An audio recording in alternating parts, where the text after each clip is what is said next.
How to send snaps without media upload on Snapchat? This tutorial shows you how to send photos from your gallery as a snap instead of a regular media file.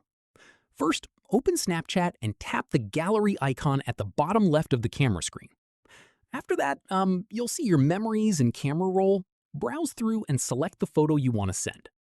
From there, once the photo is selected, tap on Send To at the bottom of the screen.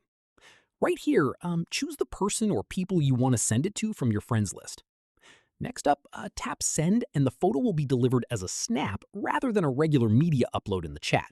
The recipient won't see it as an attachment, it'll appear just like a normal snap. Moving on, keep in mind that unless the recipient saves it, the snap will disappear after they view it, just like any other snap would. From here, also make sure your Snapchat app is up to date. Open the Play Store, search for Snapchat, and install any available update if you're having trouble with this feature. Finally, with everything up to date, this method works smoothly every time and is a great way to share gallery photos without it looking like a regular file share. Hope this helped you out. If it did, give it a like, subscribe for more Snapchat tutorials, and tap the bell for updates. See you in the next one.